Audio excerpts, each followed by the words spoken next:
She went from personal injury survivor to running one of the fastest growing PI firms in Texas. And she did it by breaking every rule of how a law firm is supposed to market themselves, show up, and win. Our guest today is Laura Ramos James, founder and sole owner of Ramos James Law, PLLC, an 8-figure PI law firm based in Austin, Texas. She is a personal injury survivor herself and built her practice around advocacy for injured victims and underrepresented communities, with a brand that shows up powerfully online and in the courtroom. She's been named a change maker by Austin Women Magazine and recognized among the top personal injury attorneys in Texas, with honors from super lawyers, national trial lawyers, and multiple trial lawyer associations. Today, Laura's firm is not only known for strong results, but its authentic, high engagement social media presence that consistently turns attention into signed cases. Welcome to the show today, Laura.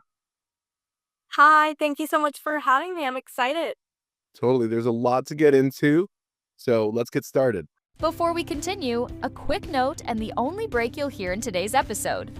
Most attorneys know they should be reaching Hispanic clients, but very few do it well. That's where we come in. At Abogados Now, we build authentic Spanish language campaigns that actually get you more cases and grow your practice. So if you're looking for a new way to get more clients, book a call with our team today at abogadosnow.com. Now, let's get back to the episode. I am curious. We discovered you through a few avenues, namely social media, and then also at PimCon a couple months ago, where you had a speaking segment. It was fantastic about branding. I am curious, how much of an impact is social media on your business on a rate of 1 to 10? 10. 10. Okay, that's great.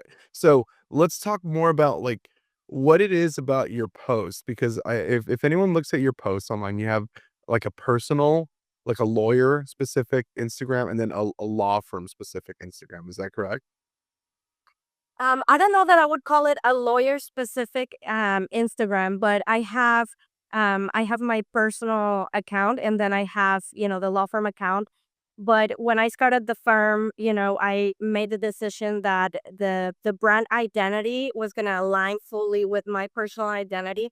So really, when you look at the law firm account, is it very integrated with my personal account.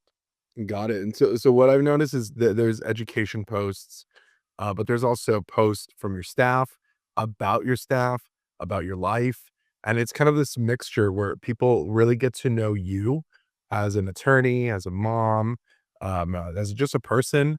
And I'm curious, like, how did you know that you were supposed to incorporate all these things in order for the social media program to be part of your business model? That's a great question because I don't know that that's something that I how did you know? I don't know that I intentionally try to arrive at that, but to me it's always been about balance. I think any working mom or really any mom knows that that's the secret to success, trying to find some sort of balance. And it's the same with branding and social media. A balance, providing different types of content that are going to resonate with the audience. And so I try to provide value instead of get value out of it. But, of course, as a result, you do get value out of it. So provide education, provide fun, social proof, etc. What are the kind of posts that you find get the most engagement on your feed? Whether or not it turns into business results. It really depends on the channel. We recently have spent a lot of time on LinkedIn, and there's a lot of engagement on LinkedIn going on right now. But for me, the channel will lead to what posts are engaging in different types of way, right? Like our posts about serving the community and being connected with the community, and especially minorities and underrepresented communities are liked, are watched, are commented on. So we do track different types of engagement and interactions, and we also see that posts that are authentic are more interacted with rather than, the ones that are more produced. And they're still consumed, they're still um, viewed and shared and saved. But the ones that probably that are more authentic, just that seem like they're not so ultra produced, are probably more engaged with. It's interesting. Like I was speaking to an attorney who only does trial work, and you know, her perspective was, I don't want my reputation to ever be falsely perceived online by a potential jury. I'm like, oh, that's interesting. I've never, in all these years of doing all this marketing with attorneys, I never realized that there may be like a different perspective from a trial attorney versus one that doesn't often go to trial. I'm curious what your perspective is on that. Yeah, absolutely. I think that, you start with defining your identity, and it's going to have to be your social media and your branding. I think it's going to have to be for you to feel comfortable and excited about it, to develop it and to grow it. It's going to have to be, ethical branding that that you're not crossing boundaries just to get a reaction or get some viral content. And really, I mean, I do a lot of values-based marketing, and I have from the beginning because our law firm is a values-based practice. So I am very confident and comfortable with any single piece of content that's out there. And I actually want juries to see what type of lawyer they have in front of them telling them a story. A lawyer that's not going to compromise integrity, a lawyer that's, I mean, and it truly is, like I told you at the beginning, my personal identity. I decided was going to be very lined with the law firm, the brand identity. And so it really is who I am and who I'm comfortable showing anyone, opposing counsel, a judge, my kids, and there's a million ways to peel a banana, right? Like you can also just go for a brand that does things differently or like gets a reaction or what have you. But as a trial lawyer, you're absolutely right. You have to be thinking that jurors are going to be Googling you and are going to be looking at who you really are. Right, and I'm curious, like, what are the misconceptions you find with your peers, your attorney peers, about this very public facing marketing? Almost like, we never had this in like the prior generations. Like we had the yellow book and the yellow pages, rather. I don't need it's like some radio, but we never knew like who the big players were, if they were married, if they had kids, if they went to theme parks, what they did for Christmas. It's such a different dynamic now. And so what do you think the misconceptions are for being so, out in the open with sometimes what people might consider intimate information? Like, what are the misconceptions you find with your peers about this? Because I find that you're pretty out in the open with all layers of your life. Yeah, actually, maybe thankfully, I don't really encounter anything negative. I think that because it comes from a place of vulnerability, and I find that other professionals and peers can relate, are also parents, are also trying to do all the things and trying to, serve their clients and whatever type of client doesn't necessarily have to be an injury victim. But I do see that in the beginning, maybe there was, and again, I didn't personally experience it, but I did see, for example, other colleagues voicing that because they were building a brand through social media, or they were advertising on social media, that they weren't taken seriously.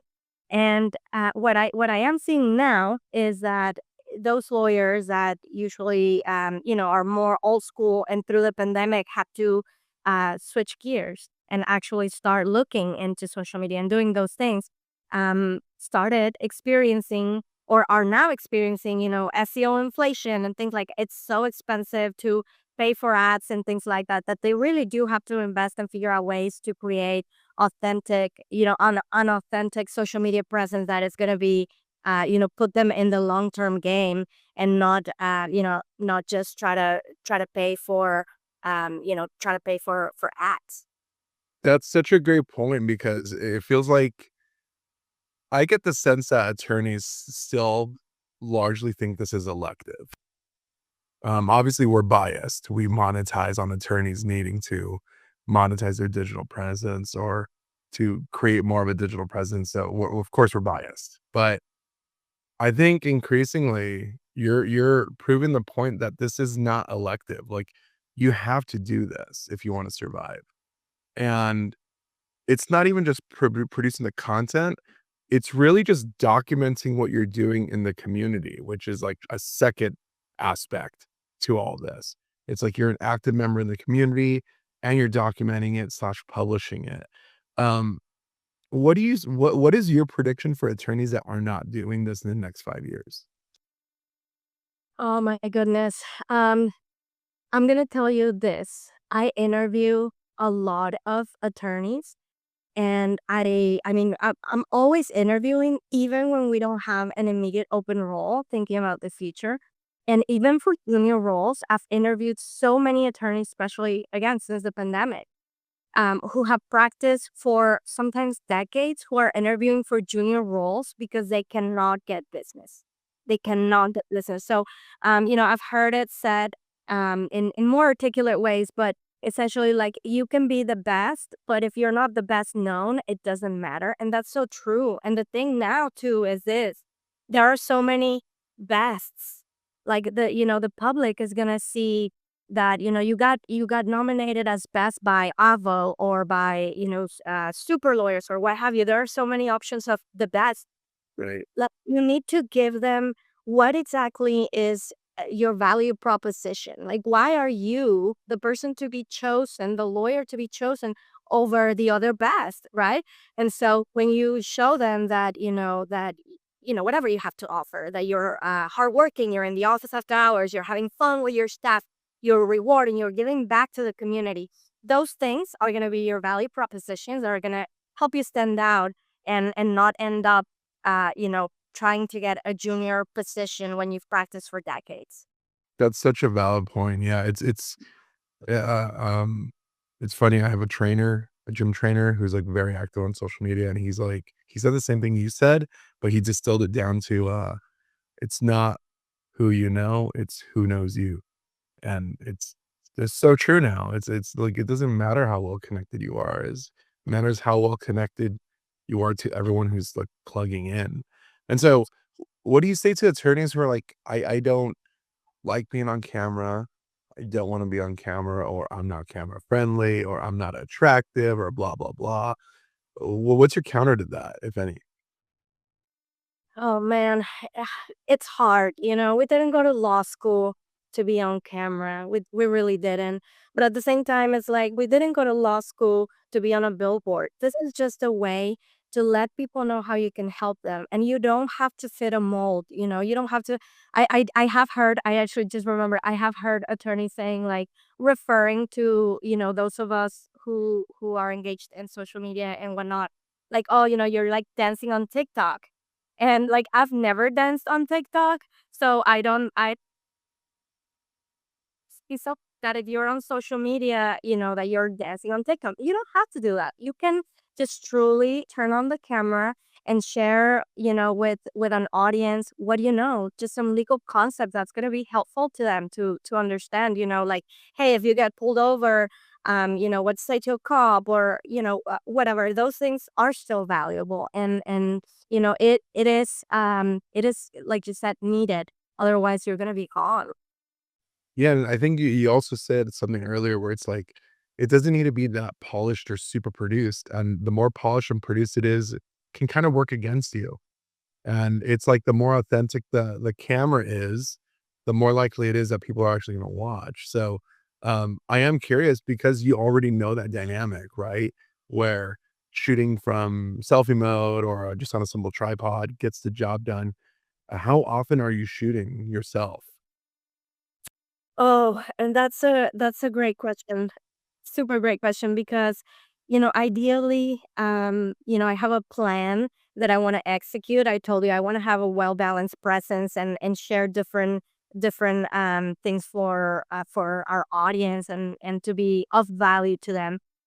Our publishing rhythm, it remains flexible because I am also a realist. I am a mom, a law firm owner, a practicing trial lawyer, a wife. I mean, my roles just don't allow me to be like, okay, twice every day. And we do, thankfully at this point now, we work with different content creators, and it's not like, oh, it all relies on me. But at the same time, I do have a hand on everything because I want to make sure that it remains authentic, it remains aligned with the messaging that we want to put out there. And I aim to do it to keep up with the rhythm, but at the same time, if it doesn't happen, it's not the end of the work. But I do want to nurture, there's that concept of nurturing the community that you've built. And if they don't hear from you, they're used to hearing from you, and if they don't, there's someone else they're gonna hear from. And they're gonna quickly be tuning into to the next lawyer that's entertaining them, or providing education. That's so true. Yeah, like, you're saying, like, consistency is the thing, right? And, like, it doesn't matter what the cadence is as long as it doesn't stop. It sounds like that's your ethos there. Um, I am curious though with regards to, how you knew visibility was gonna be important. Were there any social media accounts, legal or not related, or just, persons of influence who you said, "Oh, this is a model that I need to pay attention to," that kind of, churned the gears and got you thinking about your online presence a little more seriously? Not really, because when I started developing an online presence, there weren't really any other people that I knew to look at.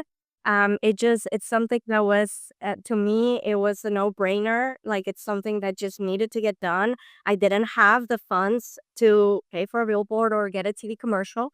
So, I did have a network on Facebook. So I accessed that network, and I just started to just be authentic. So I wasn't looking at anyone. But of course, now that there are more people present, I'm always inspired by, I mean, there are some amazing accounts out there that I'm always inspired, and I share them on my own accounts and the law firm's accounts to make sure that the public does, that they do have access to other things that I find of value. And what about the Spanish versus English mixture of content? Have you found that there's a difference in engagement or in just overall, outcomes with your social media there? Initially, the biggest channel for us was Facebook, and the biggest community was Spanish speaking community only through Facebook. Now it's switched more to Instagram, and it's more even, really like a 50-50. And I don't really see a difference in engagement. It's pretty balanced, half and half. And our content and everything that we share, even though I am an immigrant, I was born and raised in Mexico, and fully bilingual. I have lived here for over 2 decades. My kids were born here. My husband's from here. So, again, in intertwining the personal identity with the brand identity, that shows and comes through, and it translates into the engagement. That's great. So if you don't mind breaking down your setup, like your editors and your if you have color correctors or social media managers, like who's in your team putting all this together? Is it just you?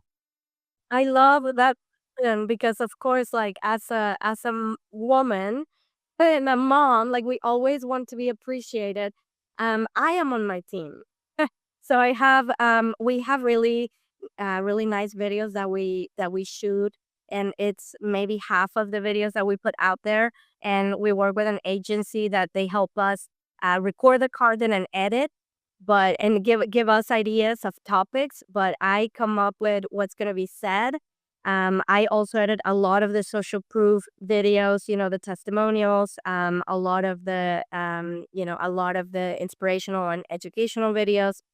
And with the LinkedIn, we work with a company. Likewise, I also have, I put out the law firm's own content, like the photographs. I edit. I have apps that I pay for.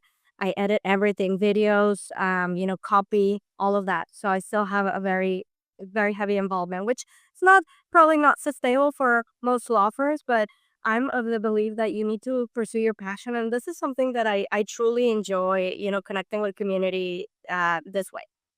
Yeah, how do you what keeps you going? Because, I talked to some attorneys who they need direct attribution or they don't touch it, you know? When I talk to other attorneys who do what you do, they just see a general lift in intake or a general lift in revenue, and they associate that to just doing more online. I'm curious, like, where do you stand in tracking the effectiveness of the social media, and how do you do it? We track everything, right? Like every single post, every single platform.